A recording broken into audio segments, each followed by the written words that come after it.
I gotta fucking accept it. God damn it. I was waiting for you to finish. I'm just opening my letterbox and just making sure I read off the right movies. uh, nice. All right. What's up, Dreamers? And welcome back to another episode of a podcast on Elm Street. I'm Mark. And Brooke. And this is our fifth and final week of our March musicals. It has been a blast. I don't want to say I'm happy it's over, but it'll be nice to get back to like just kind of our regular routine of shit, just kind of picking our own thing and not having to worry about a theme for a little bit. Yeah, me too. But what better way to close out this month of horror musicals other than the godfather of horror musicals, the Rocky Horror Picture Show from 1975. Yeah. This movie, I don't know.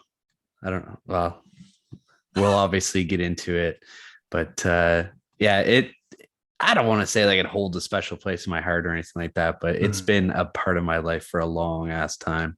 Yeah. So I'm excited to talk about it. Yeah, me too. Before we dive into it though, what have you been up to this week? This week, not too much. We just recorded like on Tuesday, I guess. Yeah.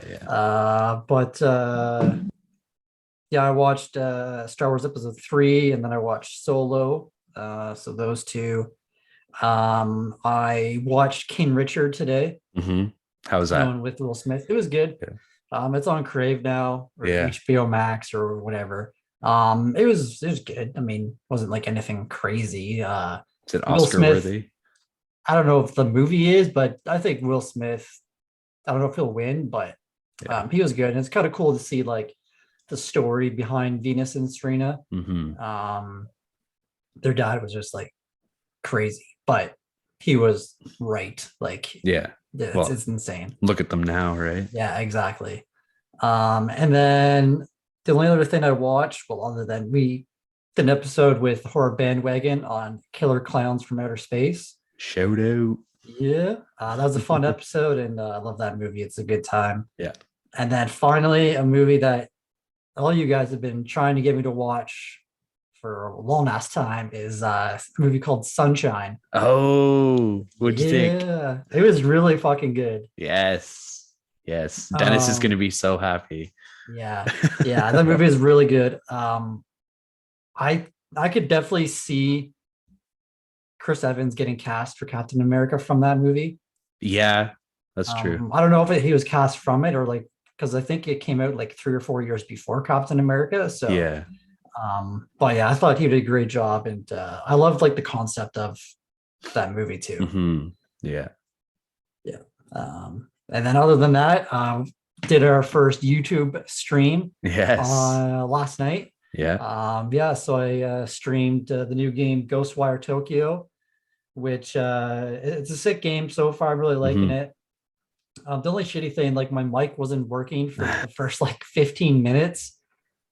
And at the start, there's only, I think, you and Bettina watching. Like, you guys didn't think anything of it. And then Bettina's like, well, I can hear you talking, but I can't hear it on my mic. I was like, what the fuck? And like, I thought my headset was mic'd, and then I was like, checked all the settings, it was fine. And then you're like, oh, I think I found it what it is. And it's just some stupid ass thing that PlayStation has where it's like a part of like, I don't know. Yeah, I don't understand why it does that. But so yeah, I was muted for the first like 15 minutes, but streamed for about 2 hours. Had some people pop in. It was really nice. Horror Bandwagon, the Horror Cafe. I think one of your friends popped in too. Yeah, my buddy from work popped in. Yeah, so it was a good time. Nice. Yeah, I had a lot of fun with it. I'm glad you did it, and looking forward to doing more. Yeah, exactly. What have you been up to this week? It's been a pretty slow week for me too. I don't know what I did in replace of watching movies, but I sure as hell didn't watch a lot. I guess I was editing our episode and then doing the video for YouTube and shit like that. So that consumed some time. But yeah, I watched Hellraiser Inferno, which is the fifth one. And then I watched The Natural just randomly. It was on TV yesterday, so I tossed it on. Well, I shouldn't say it was on TV, but I have the Hollywood Suite package on Prime. Yeah. So it'll play like movies, like live movies throughout the day and shit. Yeah. So it was on that. And then I watched Hellraiser Hellseeker, which is the sixth one. And then I'm about halfway through the seventh one now. Damn. Yeah, I just want to get through them, man. Yeah, no doubt. Some of them are good. Like the first one is my favorite one, spoiler alert, but then like I was saying to you, like they progressively get worse. And then there was like the odd one here and there that was a little bit better. But the fifth and sixth one, I think it was, they kind of trailed off from the whole like Pinhead kind of story. Like it's still there, but it's less of the forefront. Okay. But I don't know. It's okay of a franchise. Fair enough. And then I started watching Lawrence of Arabia today.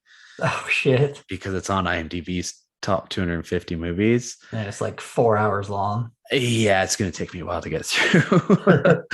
I am probably like maybe, I don't know, half an hour, 40 minutes into it. Yeah. But it's also, so I think I wanted to talk to you about this. I think I'm going to can the whole idea of watching the IMDb top 250 just because it's like constantly changing. Right. So it's like, it's going to be impossible to keep it at 100%. Oh yeah, 100%. Yeah. So I think what I'm going to do is go through the list that they have on there of all the Oscar winners. Right. I think there's like 93 movies in there. So I think that's the venture that I'm going to go towards now. Okay.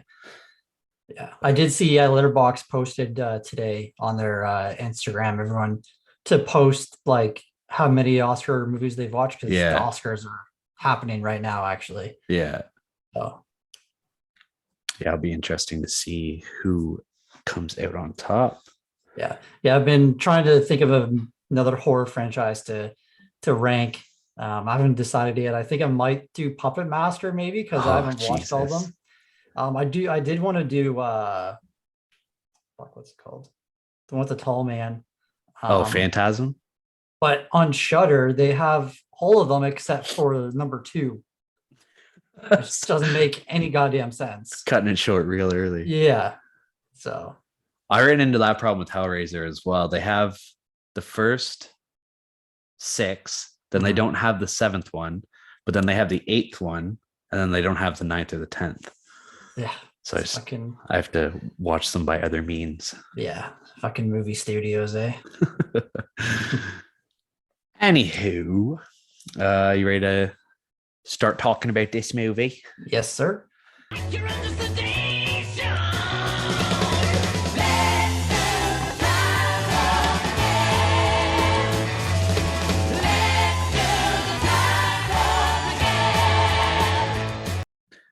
Let's do the time warp again.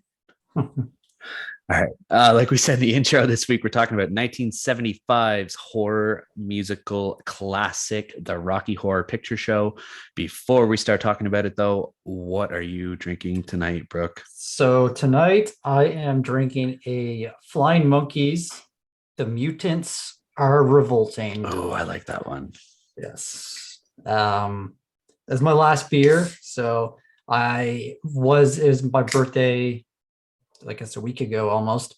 Yeah. And today I went for brunch with my dad and stepmom, and they got me a smoker for whiskey, bourbon, whatever. Yeah. So I was going to try that out tonight, but had one more beer left. So it's a lot of work. I'm drinking a Thornbury Beer Company session IPA called Clark is in Session. Little fancy pig. Actually, my friend Wendell, he on Friday he was drinking there. They have like it's like a peach cider or like a cranberry cider or something like that. Okay. And apparently it's really good. That would be good. Yeah, where are they? They're in there we go. Thornbury, Ontario. Well, that makes sense, right? That does make sense. The wild thornberries. Yeah. Oh, Nigel Thornberry. All right, starting off the synopsis.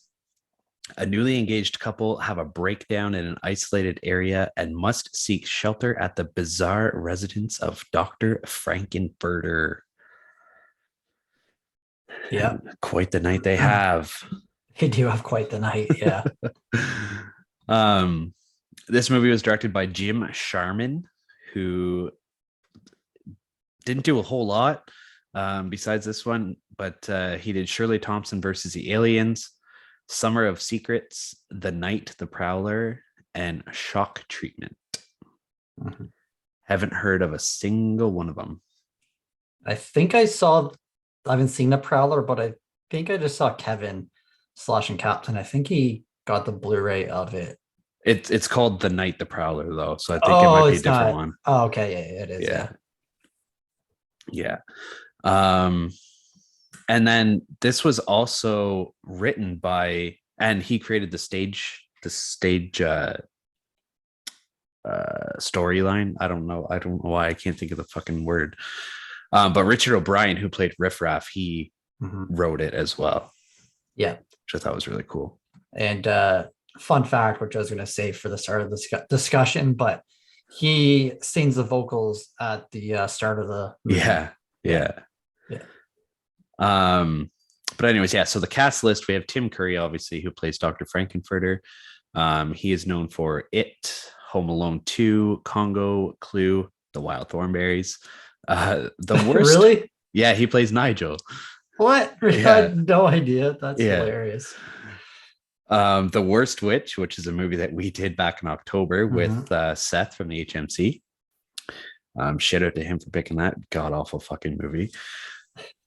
And lastly, I have Legend down for Tim Curry. Yeah, this was his first theatrical movie. Yeah. And like, what a fucking role to take on for your first one. Yeah, right. And I was reading a little bit on him too. After this movie, he went through a period of time where he never wanted to talk about it because of like the treatment of fans afterwards. So, excuse me, he purposely got himself like chunkier and like less attractive, I guess. In order to get away from this role, basically. Which is kind of sad. And like, I guess now in his older years, he's more willing to talk about it a bit more, but in that time frame, he wanted really nothing to do with it. Yeah. I love his character in Scary Movie 2. Yeah. That's good. Yeah. Next up, we have Susan Sarandon, who plays Janet. Damn it, Janet. She's known for Thelma and Louise, Dead Man Walking, Stepmom, Bull Durham, Ray Donovan, and Anywhere But Here. And then I have Barry Bostwick, who played Brad Majors. He's in Megaforce, Spy Hard, 3 from Hell. He played the narrator. This movie, I need to watch this fucking movie, man. Helen Keller versus the Night Wolves. What the fuck? I read the synopsis, and it is the government's like best kept secret on how Helen Keller lost her vision and hearing, and it was by fighting these night wolves. Oh my god. I was just like, what the fuck? I need to see this so bad. Oh fuck. And then he was in Weekend at Bernie's too. And I already mentioned this one before, but Richard O'Brien, he played Riff Raff. He was in Dark City, Ever After, Shock Treatment, Spice World, and the Flash Gordon movie from the 80s, I believe. Is Ever After the TV show? Ever After? No, it was the one with Drew Barrymore. Oh, okay. and someone else I can't remember. And then we have an honorable mention. I'm sure you have them too. Yeah, probably the same person. Yeah, Yeah. Meatloaf, who played Eddie. yeah. Rest in peace. R.I.P. And then I was gonna make mention of the mouth at the very beginning. Yeah. I can't remember because I was gonna say like, well, it's magenta. Right, that's who it was, Magenta. That's Yeah. right. Who is played by Patricia Quinn. Mm-hmm. But I was gonna say, like, talk about having what's the word that I'm looking for?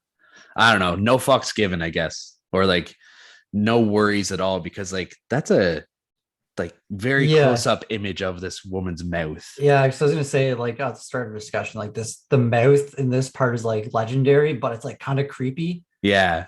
So I was like looking up to see like whose mouth is it, and I saw it was hers, and she was in the original stage show as well, and like she only agreed to do this movie so she could do that part at the beginning.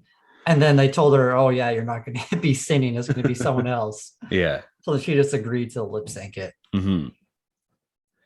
Which, like, I would have never thought that it was Richard O'Brien that was singing that. Me either.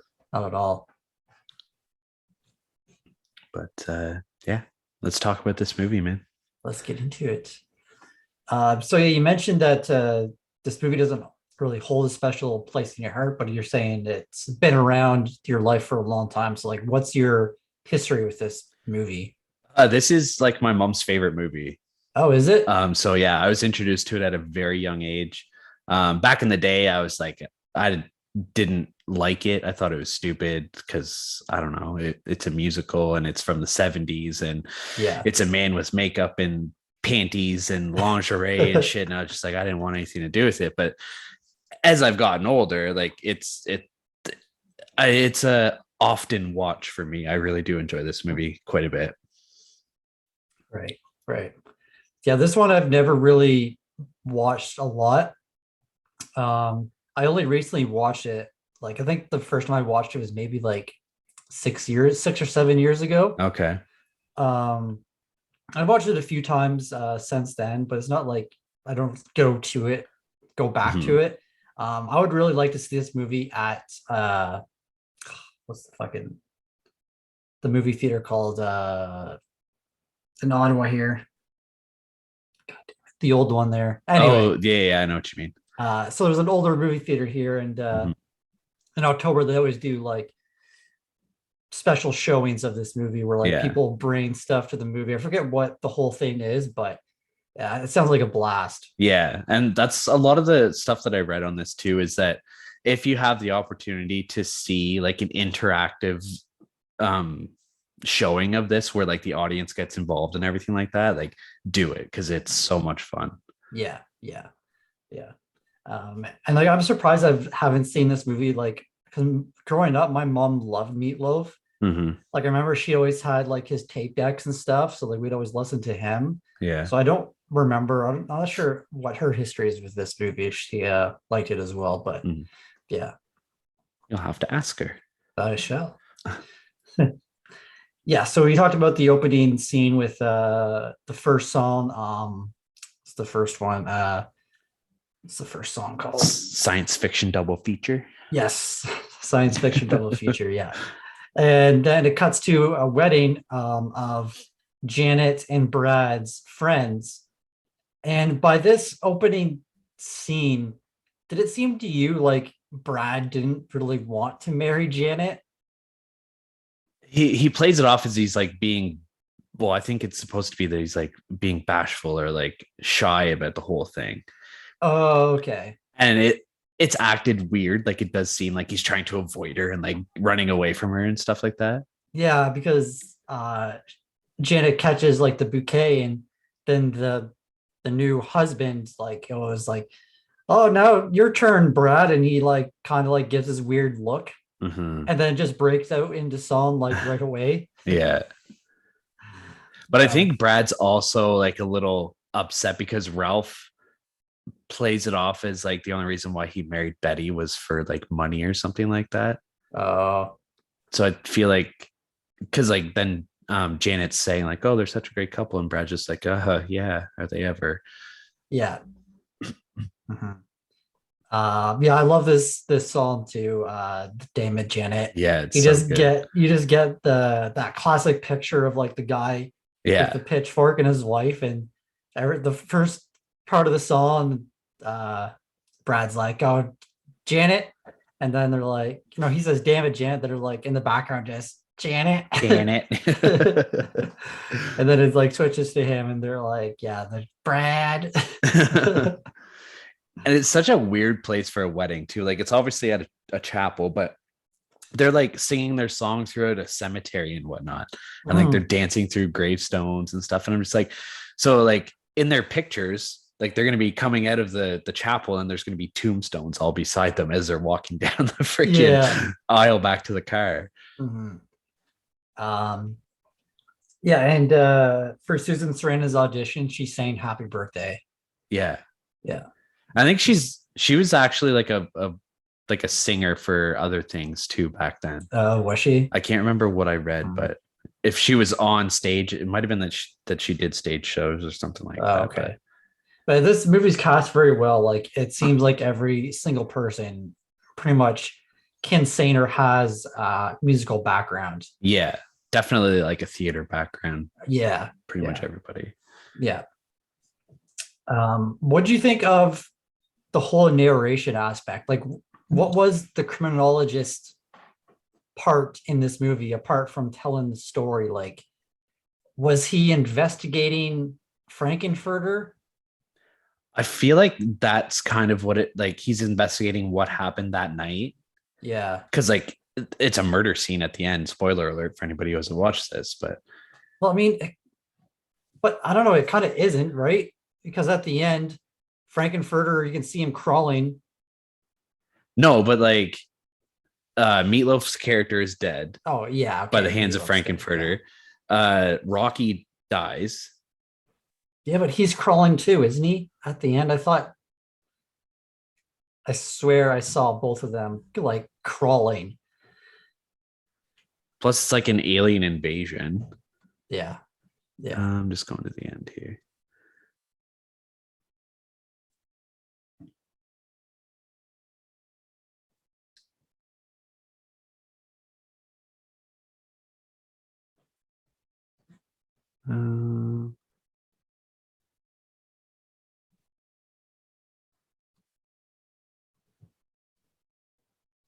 Yeah, no. Rocky gets killed and falls into the pool where he and Frankenfurter float. Because I swear it looked like they were crawling away, like when the house lifts up, and then you see Dr. Everett like laying there, and then I swear I saw them like crawling beside him. It was just bad acting. Maybe. He lay perfectly still. I'm not sure. Yeah. I'll have to rewatch that end scene. Anyway, yeah. So yeah, the criminologist, I guess he's kind of investigating this whole thing that's happening. And I do like how he gets involved in like one song. Yeah. The time warp. Yeah. Oh, and he's like explaining how to do it, and he's like doing it, the dance himself. I thought it was great. He's got the footsteps like written out on a sheet of paper. Yeah. So they're on their way. I guess I'm not sure where they're going, Janet and Brad, but he gets a flat tire, and they roll up to Frank's mansion. And I love when they get in there, and I think it's Brad says, is like, this must be a hunting lodge for rich weirdos.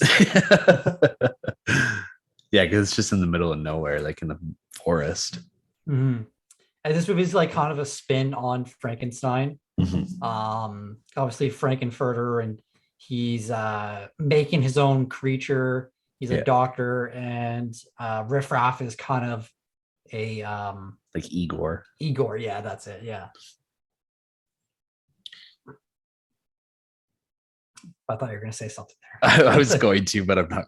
Never mind. Okay. I was going to imitate riffraff. Come on, give the It was going to people be a poor. give the people what they want. I don't know what to say. I was originally going to start the episode with "Hello, Dream Warriors." That's pretty good. It's pretty good. I do like his voice a lot. It Yeah. reminded me of someone else. Yeah, I can't think of it right now, but it reminded me of another like kind of actor or character that has the same similar voice. So yeah, as soon as they get there, it jumps right into the Time Warp song, which is probably the most popular song from this movie. Oh, for sure. It's just so iconic. Like I don't know about you, but I think for me, they kind of did all of their better songs in like the first act of the movie. I agree. I feel like the soundtrack got worse as the movie progressed. Like it's not a bad soundtrack, but Yeah. just for me, like the first act and like kind of the second act, like I'm like engaged in the movie, but then like by the third act, like it's kind of losing me a little bit. Yeah. And like I'm sure people are gonna shit on me for talking smack about this movie a little bit, but I mean, it's not a perfect movie. No, it's not. It's definitely not. And like the runtime isn't like overly long, but it's still kind of the pacing. I don't think is that great. Yeah, sometimes it does feel like a little bit longer. Like getting towards the end of the second act and moving into the third act, I found myself checking like how much time was left. Yeah. And it, like you said, it's not like it's a bad movie. It's just, yeah, the pacing made it feel a little bit longer. Maybe it's just the state of mind I was in watching it today. I don't know, but yeah, like we said before, I think it'd be better experience in the theater with like the show and stuff. More engaged. So yeah, the whole thing that they run into is the annual Transylvanian convention. So there's all these people dressed in like these like odd outfits, and Brad and Janet are like terrified of them, and they're doing this weird ass dance. I don't know about you, man. Like I'd be all for that shit. Yeah, Janet like passes out. Yeah. Like they're just like standing there in complete shock. And I'd be like, fuck yeah, this is sick. Like, give me whatever they're having. Yeah, exactly. They just want to make a phone call, but no one's really helping them out. Yeah. Yeah, so they're kind of freaked out. Their clothes are all wet, and then they're trying to leave, but then you meet Dr. Frankenfurter, and this is a great song as well. And he's going on about he's a transvestite from transsexual Transylvania. It's just the way he like sings it. Like he did such a good job, man. He did. And I noticed on his thigh, he has a tattoo of 4711. Yeah. So I looked it up, and 4711 was a male cologne in the 70s that was made popular by the gay community. Oh, really? Yeah. Okay. Yeah. Did you notice the tattoo on his shoulder as the movie progressed and like he got wet and stuff? It started to like fade away. No, I didn't. Yeah, because it was like in that opening scene where you see him, it's like very bright. Excuse me, like it's a fresh tattoo. It like that's how bright it looks. And towards the end, it's looking like it's starting to like wash off. Oh shit, eh?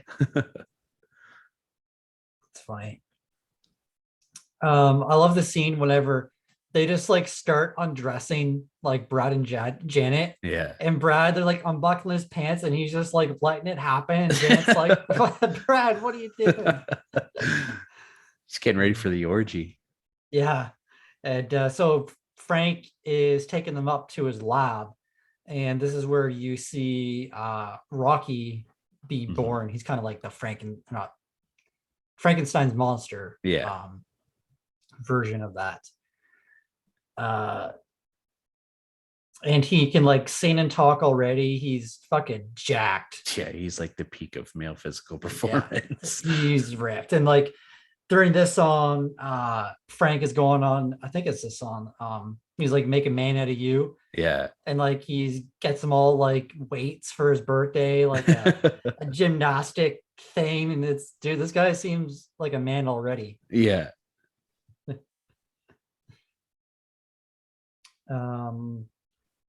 And so now we they're going through their song, and behind Frank, there's like this steel door that has like a deep freezer or something like that. Mhm. And then it just like opens up and there's like an ice wall, and then Eddie comes through on a motorcycle.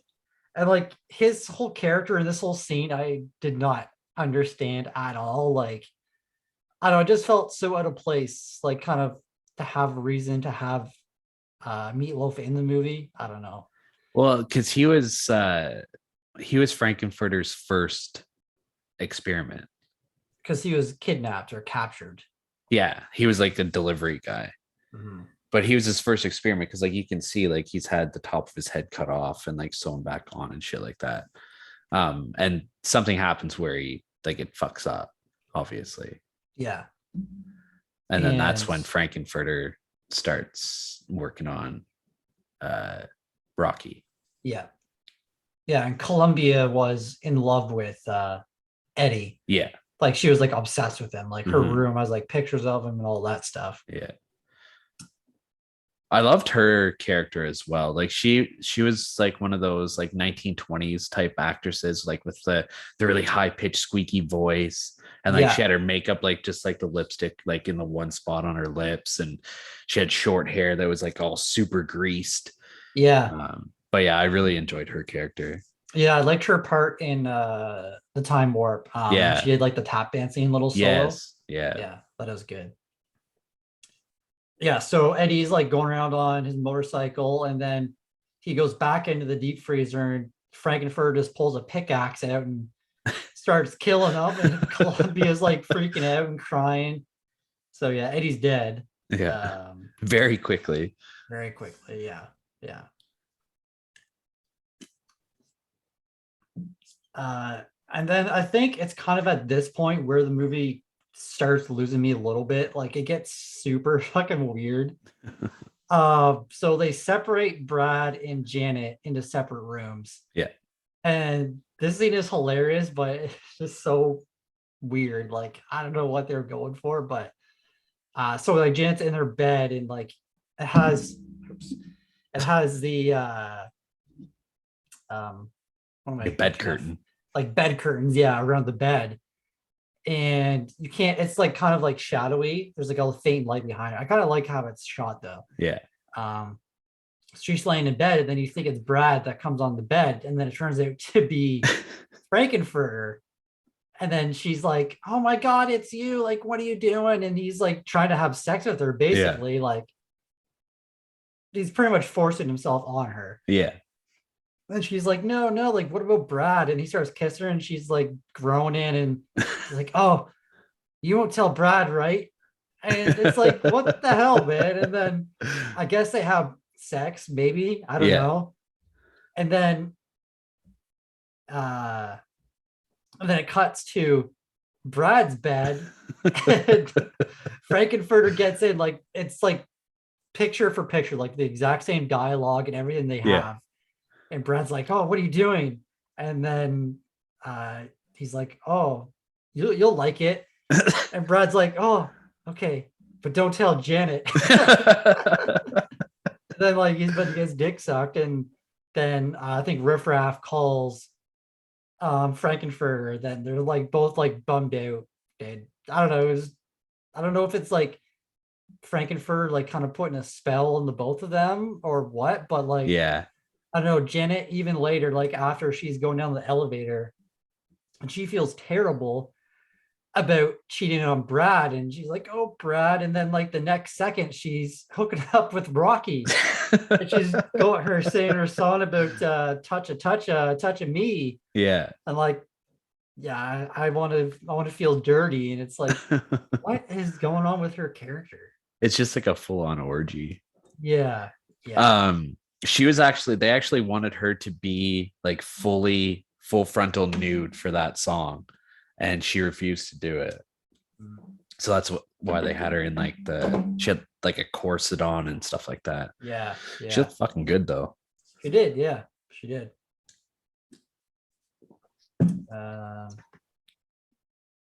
Yeah. So now Dr. Everett is here, and That's who they were going to see. Like that's why they were driving. Okay. Because they're friends with like he's friends with Brad or something like that. Right. Okay. Um, so it kind of they all get kind of pulled into this because Dr. Everett, I don't know if he's friends with Frankenfurter as well, or he's like not investigating him or working with him. I forget what his deal is with him. Mhm. Oh no, he's Eddie's uncle, right? Yes, I believe.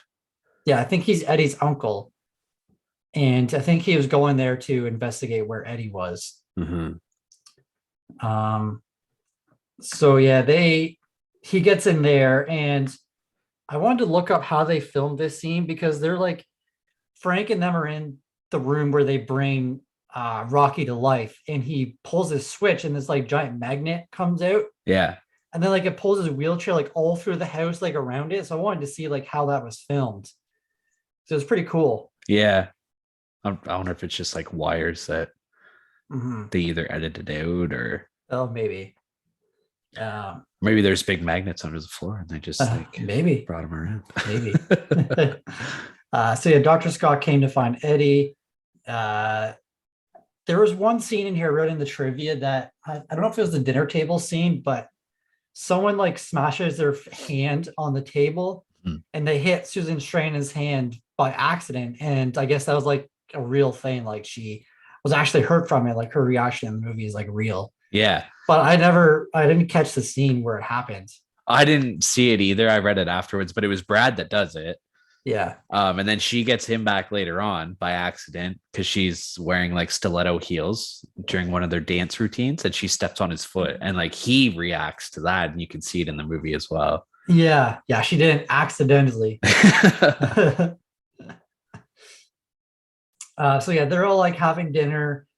Frank is like cutting what looks like a turkey, but then someone makes a remark about Eddie, and then Frank says like, "Oh, how about another slice?" And then like they kind of all catch on that they're possibly eating Eddie. Yeah. And then so they are, right? Yeah, because he's under the table too. Like he's in like a glass case under the table. Yeah, so Columbia like freaks out and she like goes to her room, starts crying.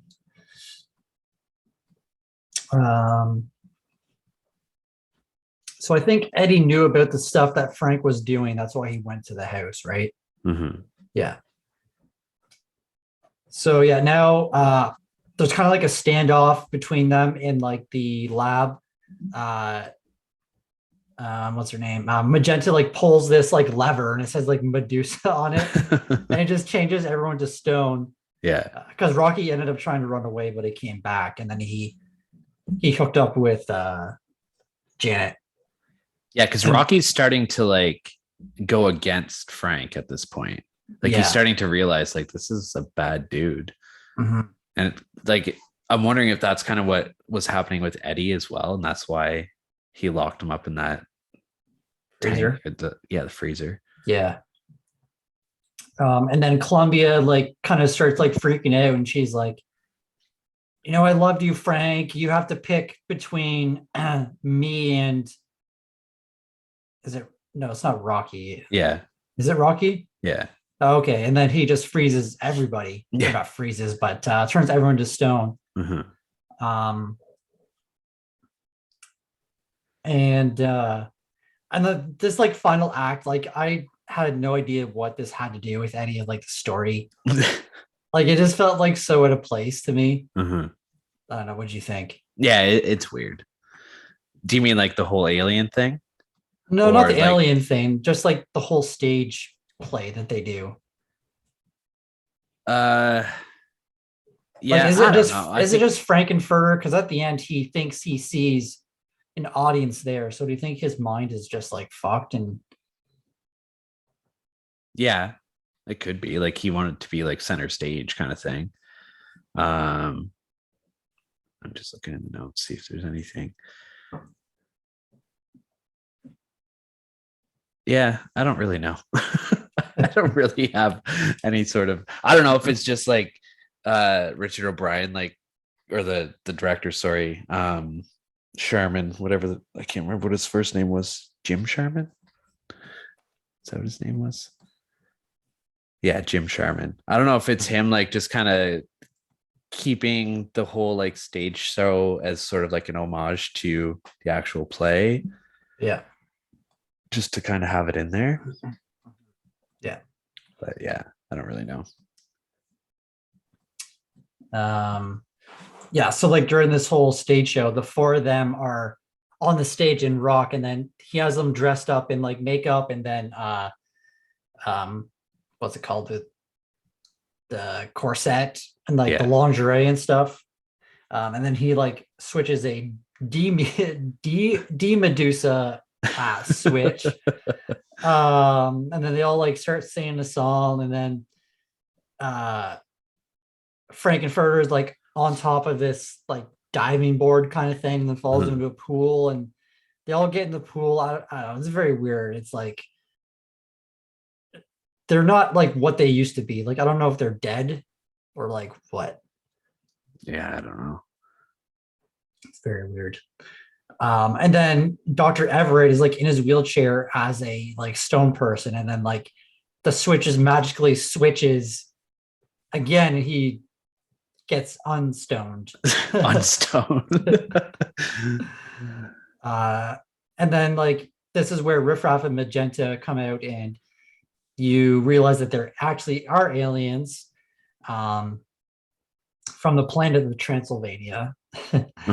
And Magenta kind of looks like the Bride of Frankenstein. Yes. Which I thought was cool. Yeah. And then he has like this laser. He ends up killing Dr. Frankenfurter. And then he tries to kill Rocky a bunch. He does end up killing Rocky because like they fall from like the top of the whatever it was there. Yeah. So they're dead. They fall in the pool. And then they're like, oh yeah, now we're going to beam the house, which I guess I don't know if it's their spaceship or like if they're just bringing the house with them. I think it is like his spaceship, because like Frank's an alien too, right? So I feel like this is kind of like he it was like his landing zone. Okay, just kind of left it there. So yeah, they all leave the house. I think Everett's dead too, right? No, because he's dead. There when the house lifts up.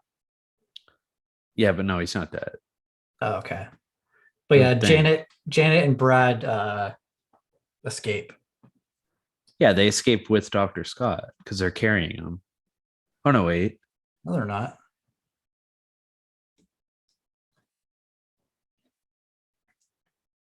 I don't fucking know. I thought he was still alive. I don't know. Anyway, so yeah, that's pretty much how the movie ends there. Yeah. Yeah. So I mean, we don't have much to say about like the kind of impact like this had on the gay community and stuff, because I mean we're two straight white men, so we can't really speak too much on that. I don't know if that episode is Daniel's episode still active, do you think? I'm not sure. I'll look it up here.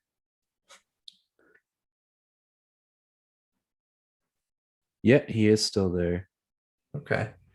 Yeah, so if you want to listen to like a really great episode for this movie that kind of breaks down all of what this movie did for that community, our friend Daniel Craig, it was actually his last episode, I think, right?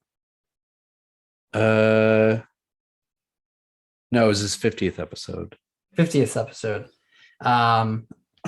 He covered this movie and had a bunch of podcasters who are in that community, and they kind of talked about what this movie meant to them and stuff. So if you want like that aspect of this movie, I would highly recommend checking that episode out. And I'm sure there's other podcasts out there that did the same thing. Yeah, that episode was really, really good. Yeah. I also recommend listening to it. Yeah. Yeah. Anything else about this movie you wanted to talk about or touch on? I don't think so. No, I don't think so. Alrighty. Well, that's the way the lipstick splatters. Ooh, I had glitter in my head, but lipstick is good too. I thought of eyeliner, but then lipstick came up. I like glitter. That's a good one too. Just the makeup in general. Yeah. All right. Start off with your reviews. Ready to go? Yeah. I meant to emphasize the you. Okay. I emphasized reviews. So for my story, I gave it a 6 out of 10. I said it was a kind of cool spin on Frankenstein. It's a musical, so of course there's some plot holes in the story. I thought the characters were fun and likable. I didn't think the pacing was very good in this movie at all. So 6 out of 10. And 7 out of for quality, I gave it a 7 out of 10. I read 7 before quality. I said it was a very well-made movie that still holds up today. I thought the acting in the scene is fantastic. The set design and the costumes are awesome. Nice. So 6 out of 10 and 7 out of 10. Cool. Excuse me. This beer's making me burpy. My story, I gave it a 5 out of 10. Okay. I said it's basically just like a retelling of the Frankenstein story with more flair. You can definitely see a lot of inspiration drawn from this movie by other movies in the years afterwards. You can tell that this was based off a stage show, and a lot of the acting and songs are perfect for that outlet. But as for like a storyline within like a feature film, it doesn't work all the time. But I did make mention that this was a very brave venture for the 70s, and it's understandable that for its time, this movie was only really popular with the midnight crowds, but it really fared well for them because it became like an instant cult classic. And like, look at it now, there's still theaters that are showing it 70 or how many fucking years later? 1975, like almost 50 years later. Yeah. Which is crazy. Like I think it has the record for the longest running theatrical showing of any movie. Yeah, I believe that. Yeah. Yeah. Like you said, at Halloween, there's the one theater in Ottawa that shows it every year, which is amazing. Yeah. My quality, I gave it a 9 out of 10. Okay. It said the costume design, choreography, vocal talent, and setting were all amazing. The range of characters really kept it fun as well. The acting at times, but not all the time, felt a bit amateur, which is to be expected as some of the actors, like this was their first major role. Yeah. A lot of the acting was super over the top, which isn't necessarily a bad thing. But like I said previously, I feel like it would be more perfect like for a stage show. Tim Curry and Richard O'Brien were the major stand-outs in the movie, and Curry should be applauded for his performance. All right. Okay, you guys know our scores. Let's head on over to Rotten Tomatoes and see what they scored it. I honestly thought I wasn't going to be able to get to do this tonight. Oh, really? Because Rotten Tomatoes was down for maintenance earlier today. Oh, shit. And it wasn't working. I was like, oh, you fucking son of a bitch. I need you tonight. But then I checked later on and it was good. Nice. But yeah, the critics' consensus, Rocky Horror Picture Show brings its quirky characters in tight, but it's the narrative thrust that really drives audiences insane and keeps them doing the time warp again. I like that review. Yeah, it's a good one. It's a good one. All right. So what do you think the critics rated it? I'm going to say a 93. Oof. 78%. Oh, wow. Really? Okay. It is certified fresh, though. There's 45 reviews and an average score of 6.9 out of 10. And the audience rating was an 85% on 250,000 ratings and an average score of 4.2 out of 5 or 8.4 out of 10. Nice. Yeah. So you were way up there. I guess so. Fuck. What's the letterbox scores look like? So Letterboxd is a 4 out of 5. Okay. I give it a 3 out of 5. You give it a 4 out of 5. Jensen from the Fright Crew gave it a 3 out of 5. And his review on it was just, I'm sorry. Yeah. Which I Expecting backlash. Yeah, like I feel like, I don't know, every movie is subjective, right? So Yeah. like just because a movie has like such a like cult classic, following doesn't mean that you have to like love the movie like everyone else. No, But exactly. I thought it was funny though. Look at me with Evil Dead. Yeah, exactly. I fucking hate that movie. Yeah. And Kevin, aka Slashing Captain on Instagram, he gave it a 4.5 out of 5. Nice. Yeah. That's it. Cool. All right. This is our last time doing this segment. Yep. Yes, what sir. what did you rate the soundtrack? So I gave the soundtrack an 8 out of 10. Okay. I think, just like we mentioned before, the better tracks are at the start. But I think because they're so good and so catchy and so memorable, I think that's what makes the score so high for me. Mm-hmm. So yeah, 8 out of 10. Cool. Okay. I also gave it an 8 out of 10. Okay. I said so many of these songs are classics and well known everywhere.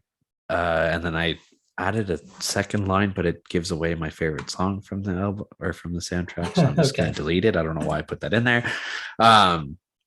But yeah, I agree with you. The first act definitely is the stronger of the three with the soundtrack. But even as the movie goes on, like they're still not bad. And the performances from the actors and like the set designs and the character designs and whatnot, like everybody looks really good. The choreography is really good. So it kind of like while you're watching it, it's still an enjoyable experience. But like if I was listening to the soundtrack, I would probably like flow between like 3 or 4 songs. Like I don't think I would go through the whole thing. Yeah. But yeah. All right. What's your song? My song, this was tough. Honestly, I could have picked any of the song, like the first 5 or 6 songs. I could have picked any of them, to be honest. So I went Sweet Transvestite. Okay. Just like that intro song, like I wonder how tough it was for I can't even think, the actor Tim Curry to like just go all out for that song. Like I wonder if he was nervous for it. Like I want to know what he felt like prepping for that, because he just owned that song. Oh fuck yeah. Like he looked so fucking confident. Like it's insane. Throughout the whole movie, like he just like he wore that lingerie with pride. He didn't give 2 shits. He was fucking strutting his stuff all over the place. And I loved at the end, I'm not near the end, but I think it's during the final scene, whenever like the curtain closes on I think him and Brad or something, he like hops up on him and like straddles him. Yeah. It's great. So yeah. For me, it's the time warp. Yeah. Not only is the song itself amazing, but that whole scene is probably my favorite in the movie. And it's just an iconic song. Like even if you've never seen this movie, you hear that song, you know what movie it's from. Yeah. And like people sing it all the fucking time. It used to be at Halloween parties all the time. Like we were singing it as fucking kids at like high school dances whenever like we had Halloween dances and shit like that. Like just an iconic song. All right, man. You ready for the scare section? Yes, sir.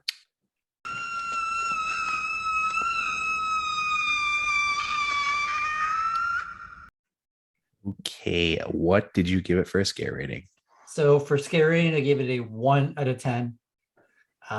There's nothing like scary or even really creepy. I guess Riff Raff is only the creepiest part of it, but even him, he's just funny.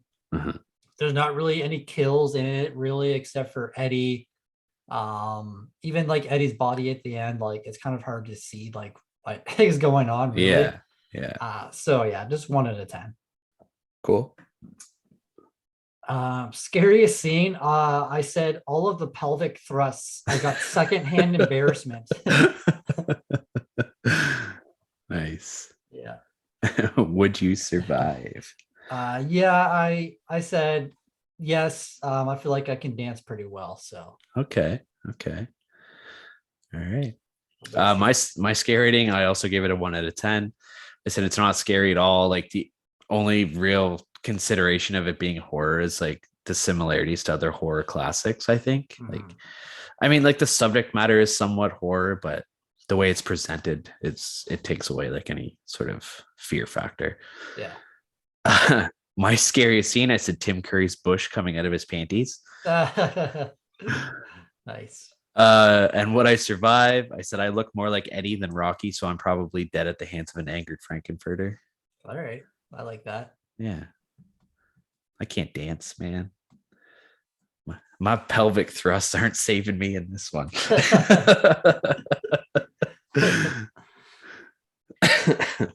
All right. I guess that wraps it up.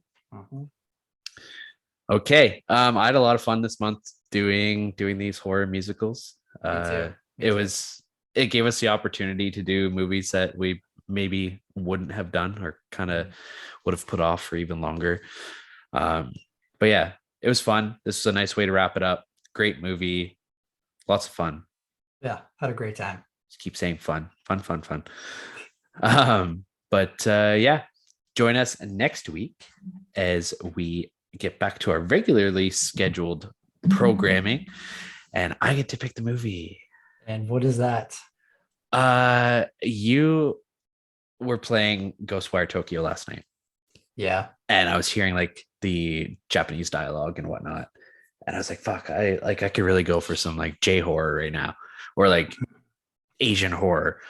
Yeah. And so I'm picking A Tale of Two Sisters. Oh shit. Nice. Okay. Yes. Dude, I've wanted to watch that movie for so long. Me too. And it used to be on Shudder, and I went to look for it today, and I was like, fuck, it's not there anymore. Yeah. But yeah, okay. We'll find it. Sweet. Yeah. I'm excited to talk about it. Me too. All right. Well, that wraps it up. That wraps it up, like Frankenstein's monster. Frankenfurter's monster. But yeah, if you guys want to catch us on social media, you can find us at Instagram and Facebook and now YouTube at A Podcast on Elm Street. If you click the link in our bio on Instagram, you'll find links to our TeePublic account where we have our merch. There's also a link to our Patreon account if you wish to support the podcast that way.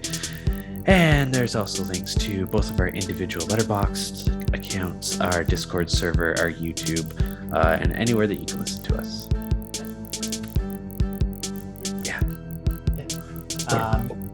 Yeah, you just ordered your PlayStation camera today, I think you said. Yes, I did today. Yeah. So yeah, hopefully we might get a couple streams in this coming week. I'll probably stream Ghostwire Tokyo on Friday because WrestleMania is this weekend, and it's both Saturday and Sunday. So. Oh shit! Okay. Yeah, so I might do it Friday night. Okay. Cool. Works for me, man. Yeah. All right. Well, thank you for joining us for the Time Warp, and we'll catch you guys next week. See you next week, guys.